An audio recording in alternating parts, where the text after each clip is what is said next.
বিষাদ যোগ। কুরুক্ষেত্রের রণাঙ্গনে সেনা পর্যবেক্ষণ। এই অধ্যায়ে রণাঙ্গনে প্রতীক্ষমান সেনাবাহিনীর মুখোমুখি হয়ে মহাযোদ্ধা অর্জুন উভয় পক্ষের সৈন্যসজ্জার মধ্যে সমবেত তাঁর অতি নিকট অন্তরঙ্গ আত্মীয় পরিজন আচার্যবর্গ ও বন্ধু বান্ধবদের সকলকে যুদ্ধে প্রস্তুত হতে এবং জীবন বিসর্জনে উন্মুখ হতে থাকতে দেখেন। শোকে ও দুঃখে কাতর হয়ে অর্জুন শক্তিহীন হলেন, তার মন মহাচ্ছন্ন হল এবং তিনি যুদ্ধ করার সংকল্প পরিত্যাগ করলেন।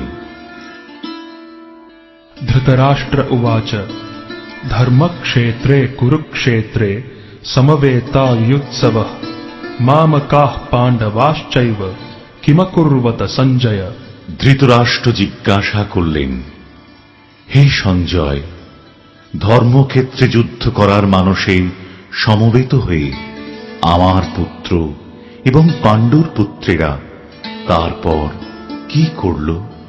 সঞ্জয় উবাচ দৃष्ट्वा तु पाण्डवानीकं व्यूढं दुर्योधनस्तदा आचार्यम् उपसंगम्य राजा वचनमब्रवीत्।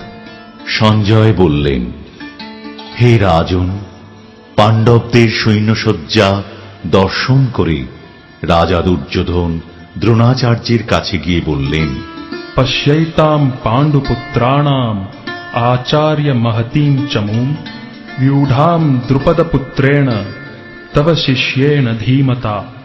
হে আচার্য, পাণ্ডবদের মহান সৈন্যবল দর্শন করুন, যা আপনার অত্যন্ত বুদ্ধিমান শিষ্য দ্রুপদের পুত্র অত্যন্ত দক্ষতার সঙ্গে বুহের আকারে রচনা করেছেন।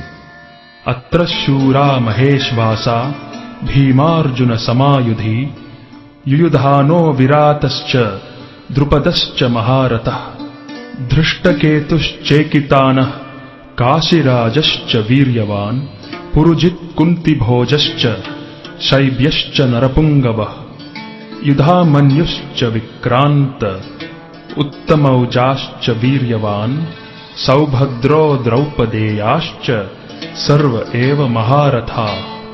সেই সমস্ত সেনাদের মধ্যে অনেকে ভীম ও অর্জুনের মতো বীর ধনুর্ধারী রয়েছেন এবং যুযুধান বিরাট ও দ্রুপদের মতো মহাযোদ্ধাও রয়েছেন। সেখানে ধৃষ্টকেতু চেকিতান কাশীরাজ পুরুজিত কুন্তিভোজ ও শৈব্যের মতো অত্যন্ত বলবান যোদ্ধারাও রয়েছেন। সেখানে রয়েছেন অত্যন্ত বলবান যুধামন্যু, প্রবল পরাক্রমশালী উত্তমৌজা, সুভদ্রার পুত্র এবং দ্রৌপদীর পুত্রগণ। সেই সব যোদ্ধারা সকলেই এক একজন মহারথী। अस्माकं तु विशिष्टाये तान् निबोध द्विजोत्तम नायका मम सैन्यस्य संज्ञार्थं तान् ब्रवीमि ते। হে দ্বিজোত্তম, আমাদের পক্ষে যে সমস্ত বিশিষ্ট সেনাপতি সামরিক শক্তি পরিচালনার জন্য রয়েছেন, আপনার অবগতির জন্য আমি তাদের সম্বন্ধে বলছি। भवान् भीष्मश्च कर्णश्च कृपश्च समितिञ्जयः अश्वत्थामा विकर्णश्च सौमदत्तिस्तथैव च। সেখানে রয়েছেন আপনার মতোই ব্যক্তিত্বশালী ভীষ্ম, কর্ণ, কৃপা, অশ্বত্থামা, বিকর্ণ ও সোমদত্তের পুত্র ভূরিশ্রবা, যারা সর্বদা সংগ্রামে বিজয়ী হয়ে থাকেন। अन्ये च बहवः शूरा मदर्थे त्यक्तजीविताः नानाशस्त्रप्रहरणाः सर्वे युद्धविशारदाः। এছাড়া আরো বহু সেনানায়ক রয়েছেন, যারা আমার জন্য তাদের জীবন ত্যাগ করতে প্রস্তুত। তারা সকলেই নানা প্রকার অস্ত্রশস্ত্রে সজ্জিত এবং তারা সকলেই সামরিক বিজ্ঞানে বিশারদ। अपर्याप्तं तदस्माकं बलं भीष्माभिरक्षितं पर्याप्तं त्विदं एतेषां बलं भीमाभिरक्षितम्। अयनेषु च सर्वेषु यथा भागम अवस्थिताः भीष्मम् एवाभिरक्षन्तु भवन्तः सर्व एव हि। আমাদের সৈন্যবল অপরিমিত এবং আমরা পিতামহ ভীষ্মের দ্বারা পূর্ণরূপে সুরক্ষিত, কিন্তু ভীমের দ্বারা সতর্কভাবে সুরক্ষিত পাণ্ডবদের শক্তি সীমিত। এখন আপনারা সকলে সেনাব্যূহের প্রবেশ পথে নিজ নিজ গুরুত্বপূর্ণ স্থানে স্থিত হয়ে পিতামহ ভীষ্মকে সদ্গতভাবে সাহায্য প্রদান করুন। तस्य सञ्जनयन् हर्षम् कुरु वृद्धः पितामहः सिंहनादम् विनद्योच्चैः शङ्खम् दध्मौ प्रतापवान्। তখন কুরুবংশের বৃদ্ধ পিতামহ ভীষ্ম দুর্যোধনের হর্ষ উৎপাদনের জন্য সিংহের গর্জনের মতো অতি উচ্চনাদে তাঁর শঙ্খ বাজালেন। ततः शङ्खाश्च भैर्यश्च पणवानकगोमुखाः सहसैवाभ्यहन्यन्त सशब्दस्तुमुलोऽभवत्। তারপর শঙ্খ ফেরি প্রণব আনক ঢাক ও গোমুখ সিংহাসমূহ হঠাৎ একত্রে ধ্বনিত হয়ে এক তুমুল শব্দের সৃষ্টি হল। ततः श्वेतैर्हयैर्युक्ते महति स्यन्दने स्थितौ माधवः पाण्डवश्चैव दिव्यौ शङ्खौ प्रदध्मतुः। অন্যদিকে সেই দর্শযুক্ত এক দিব্য রথে স্থিত শ্রীকৃষ্ণ ও অর্জুন উভয়ে তাঁদের দিব্য শঙ্খ বাজালেন। पाञ्चजन्यम् हृषीकेशो देवदत्तम् धनञ्जयः पौण्ड्रम् दध्मौ महाशङ्खम् भीमकर्मा वृकोदरः। তখন শ্রীকৃষ্ণ পাঞ্চজন্য নামক তাঁর শঙ্খ বাজালেন, অর্জুন বাজালেন তাঁর দেবদত্ত নামক শঙ্খ এবং বিপুল ভোজন প্রিয় ও ভীমকর্মা ভীমসেন বাজালেন পৌণ্ড্র নামক তাঁর ভয়ঙ্কর শঙ্খ। अनंत विजयम राजा कुंतीपुत्रो युधिष्ठिरः नकुलः सहदेवश्च सुघोष मणिपुष्पकौ काश्यश्च परमेश्वासः शिखण्डी च महारथः दृष्टद्युम्नो विराटश्च सात्यकिश्चापराजिताः द्रुपदो द्रौपदेयाश्च सर्वशः पृथिवीपते सौभद्रश्च महाबाहुः शङ्खान् दद्मुः पृथक् पृथक्। কুন্তিপুত্র মহারাজ যুধিষ্ঠির অনন্ত বিজয় নামক শঙ্খ বাজালেন এবং নকুল ও সহদেব বাজালেন সুঘোষ ও মণিপুষ্পক নামক শঙ্খ। হে মহারাজ, তখন মহান ধনুর্ধর কাশীরাজ প্রবল যোদ্ধা শ্রীখণ্ডী ধৃষ্টদ্যুম্ন বিরাট অপরাজিত সাত্যকী দ্রুপদ দ্রৌপদীর পুত্রগণ সুভদ্রার মহাবলবান পুত্র এবং অন্য সকলে তাদের নিজ নিজ পৃথক শঙ্খ বাজালেন।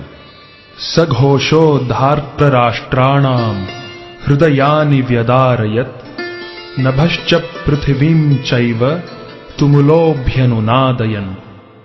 শঙ্খনিনাদের সেই প্রচণ্ড শব্দ আকাশ ও পৃথিবী প্রতিধ্বনিত করে ধৃতরাষ্ট্রের পুত্রদের হৃদয় বিদারিত করতে লাগল। अथ व्यवस्थितान् दृष्ट्वा धार्तराष्ट्रान् कपिध्वजः प्रवृत्ते शस्त्रसम्पाते धनुरुद्यम्य पाण्डवः ऋषिकेशं तदा वाक्यम् इदमाह महीपते। সেই সময় পাণ্ডুপুত্র অর্জুন হনুমান চিহ্নিত পতাকা শোভিত রথে অধিষ্ঠিত হয়ে তার ধনুক তুলে নিয়ে স্বর নিক্ষেপ করতে প্রস্তুত হলেন। হে মহারাজ, ধৃতরাষ্ট্রের পুত্রদের সমরসজ্জায় বিন্যস্ত দেখে অর্জুন তখন শ্রীকৃষ্ণকে এই কথাগুলো বললেন। अर्जुन उवाच सेनयोरुभयोर्मध्ये रथं स्थापयमेच्युत यावद् एतान् निरीक्षेऽहं योद्धुकामान् अवस्थितान् कैर्मया सहयोधव्यम् अस्मिन् रणसमुद्यमे। অর্জুন বললেন, হে অচ্যুত, তুমি উভয় পক্ষের সৈন্যদের মাঝখানে আমার রথ স্থাপন করো, যাতে আমি দেখতে পারি যুদ্ধ করার অভিলাষী হয়ে কারা এখানে এসেছে এবং এই মহাসংগ্রামে আমাকে কাদের সঙ্গে যুদ্ধ করতে হবে। योत्स्यमानान् अवेक्षेऽहम् य एतेऽत्र समागताः धार्तराष्ट्रस्य दुर्बुद्धेर् युद्धे प्रियचिकीर्षवः। ধৃতরাষ্ট্রের দুর্বুদ্ধি সম্পন্ন পুত্রকে সন্তুষ্ট করার বাসনা করে যারা এখানে যুদ্ধ করতে এসেছে তাদের আমি দেখতে চাই। सञ्जय उवाच एवम् उक्तो हृषीकेशो गुडाकेशेन भारत सेनयोरुभयोर्मध्ये स्थापयित्वा रथोत्तमम्। সঞ্জয় বললেন, হে ভরত বংশধর, অর্জুন কর্তৃক এভাবে আদৃষ্ট হয়ে শ্রীকৃষ্ণ সেই অতি উত্তম রথটি চালিয়ে নিয়ে উভয় পক্ষের সৈন্যদের মাঝখানে রাখলেন। भीष्मद्रोण प्रमुखतः सर्वेषाम् च महीक्षिताम् उवाच पार्थ पश्यैतान् समवेतान् कुरुन् इति। ভীষ্ম দ্রোণ প্রমুখ পৃথিবীর অন্য সমস্ত নৃপতিদের সামনে ভগবান ঋষিকেশ বললেন, হে পার্থ, এখানে সমবেত সমস্ত কৌরবদের দেখো। तत्रा पश्यत् स्थितान् पार्थः पितॄन् अथ पितामहान् आचार्यान् मातुलान् भ्रातॄन् पुत्रान् पौत्रान् सखींस्तथा श्वशुरान् सुहृदश्चैव सेनयोरुभयोरपि। তখন অর্জুন উভয় পক্ষের সৈন্যদের মধ্যে পিতৃব্য, পিতামহ, আচার্য, মাতুল, ভ্রাতা, পুত্র, পৌত্র, শ্বশুর, মিত্র ও শুভাকাঙ্ক্ষীদের উপস্থিত দেখতে পেলেন। तान् समीक्ष्य स कौन्तेयः सर्वान् बन्धून् अवस्थितान् कृपया परयाविष्ठो विषिद्धान्निदमब्रवीत्। তখন কুন্তিপুত্র অর্জুন সকল রকমের বন্ধু ও আত্মীয় স্বজনদের যুদ্ধক্ষেত্রে অবস্থিত দেখলেন। তখন তিনি অত্যন্ত কৃপাবিষ্ঠ ও বিষণ্ণ হয়ে বললেন, अर्जुन उवाच दृष्ट्वेमं स्वजनं कृष्ण युयुत्सुं समुपस्थितम् सीदन्ति मम गात्राणि मुखं च परिशुष्यति। অর্জুন বললেন, হে প্রিয়বর কৃষ্ণ, আমার সমস্ত বন্ধু বান্ধব ও আত্মীয় স্বজনদের এভাবে যুদ্ধভিলাষী হয়ে আমার সামনে অবস্থান করতে দেখে আমার অঙ্গ প্রত্যঙ্গ অবশ হচ্ছে এবং মুখ শুষ্ক হয়ে উঠছে। वेपथुश्च शरीरे मे रोमहर्षश्च जायते गाण्डीवं श्रंसते हस्तात् त्वक्चैव परिदह्यते।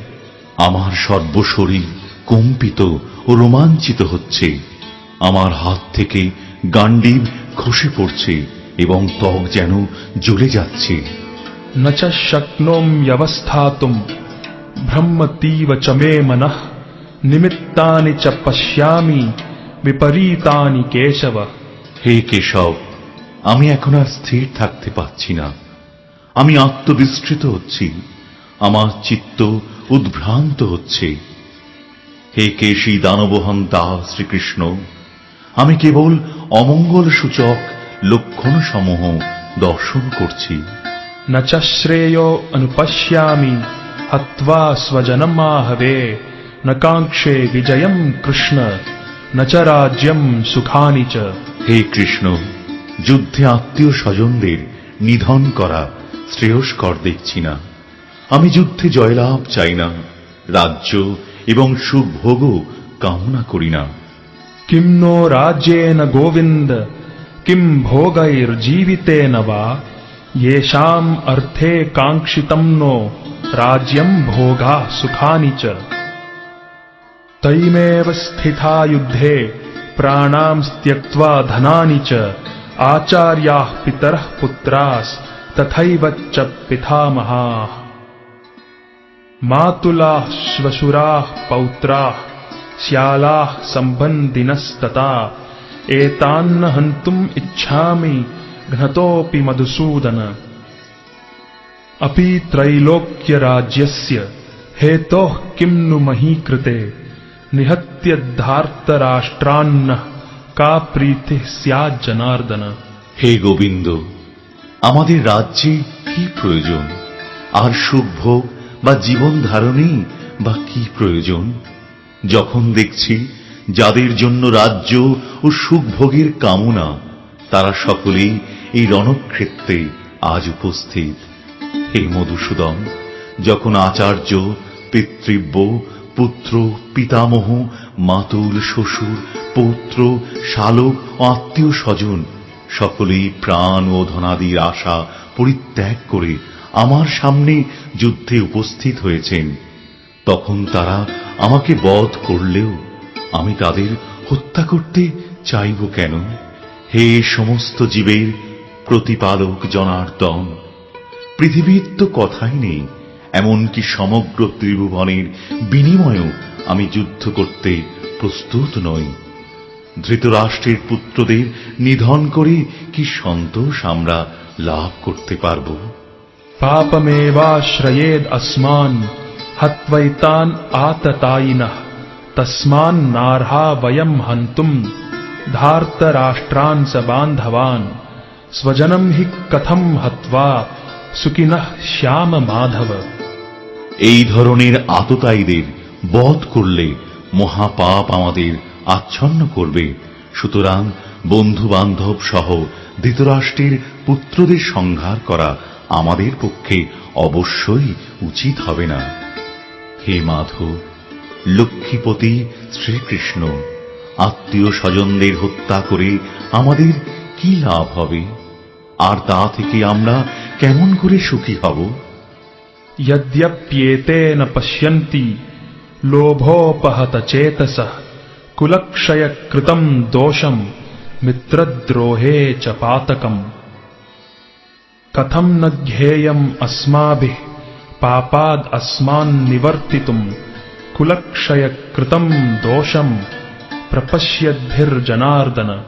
হে জনার্দন, যদিও এরা রাজ্য লোভে অভিভূত হয়ে কুলক্ষয়জনিত দোষ ও মিত্রদ্রোহ নিমিত্ত পাপ লক্ষ্য করছে না, কিন্তু আমরা কুলক্ষয়জনিত দোষ লক্ষ্য করেও এই পাপ কর্মে কেন প্রবৃত্ত হব? कुलक्षये प्रणश्यन्ति कुलधर्माः सनातनाः धर्मे नष्टे कुलं कृत्स्नम् अधर्मोऽभिभवत्युता। কুলক্ষয় হলে সনাতন কুলধর্ম বিনষ্ট হয় এবং তা হলে সমগ্র বংশ অধর্মে অভিভূত হয়। अधर्माभिभवात् कृष्ण प्रदुष्यन्ति कुलस्त्रियः स्त्रीषु दुष्टासु वार्ष्णेय जायते वर्णसंकरः। হে কৃষ্ণ, কুল অধর্মের দ্বারা অভিভূত হলে কুলবধূগণ ব্যভিচারে প্রবৃত্ত হয় এবং হে বাজ্ঞেয়, কুলস্ত্রীগণ অসৎ চরিত্রা হলে অবাঞ্ছিত প্রজাতি উৎপন্ন হয়। संकरो नरकायैव कुलघ्नानां कुलस्य च पतन्ति पितरो ह्येषां लुप्तपिण्डोदकक्रिया। বর্ণসংকর উৎপাদন বৃদ্ধির ফলে কুল ও কুলঘাতকেরা নরকগামী হয়। সেই কুলে পিণ্ডদান ও তর্পণ ক্রিয়া লোপ পাওয়ার ফলে তাদের পিতৃপুরুষেরাও নরকে অধঃপতিত হয়। दोषैरेतैः कुलघ्नानां वर्णसंकरकारकैः उत्साद्यन्ते जातिधर्माः कुलधर्माश्च शाश्वताः। যারা বংশের ঐতিহ্য নষ্ট করে এবং তার ফলে অবাঞ্ছিত সন্তানাদি সৃষ্টি করে, তাদের কুকর্মজনিত দোষের ফলে সর্বপ্রকার জাতীয় উন্নয়ন প্রকল্প এবং বংশের কল্যাণ ধর্ম উৎসন্নে যায়। उत्सन्न कुलधर्माणां मनुष्याणां जनार्दन नरके नियतं वासो भवतीत्यनुशुश्रुम। হে জনার্দন, আমি পরম্পরাক্রমে শুনেছি যে যাদের কুলধর্ম বিনষ্ট হয়েছে তাদের নিয়ত নরকে বাস করতে হয়। अहो बत महत् पापं कर्तुं व्यवसिता वयं यद्राज्य सुखलोभेन हन्तुं स्वजनम् उद्यता। হায়, কি আশ্চর্যের বিষয় যে আমরা রাজ্য সুখের লোভে স্বজনদের হত্যা করতে উদ্যত হয়ে মহাপাপ করতে সংকল্পবদ্ধ হচ্ছি। यदि माम् अप्रतीकारम् अशस्त्रम शस्त्रपाणयः धार्तराष्ट्रारणे हन्युस तन्मे क्षेमतरम भवेत। প্রতিরোধ রহিত ও নিরস্ত্র অবস্থায় আমাকে যদি শস্ত্রধারী ধৃতরাষ্ট্রের পুত্রেরা যুদ্ধে বধ করে তাহলে আমার অধিকতর মঙ্গলই হবে। संजय उवाच एवं उक्त्वार्जुनः संख्ये रथोपस्थ उपाविशत् विसृज्य सशरं चापं शोक संविघ्न मानसः। সঞ্জয় বললেন, রণক্ষেত্রে এই কথা বলে অর্জুন তাঁর ধনুর্বাণ ত্যাগ করে শোকে ভারাক্রান্ত চিত্তে রথপুরী উপবেশন করলেন।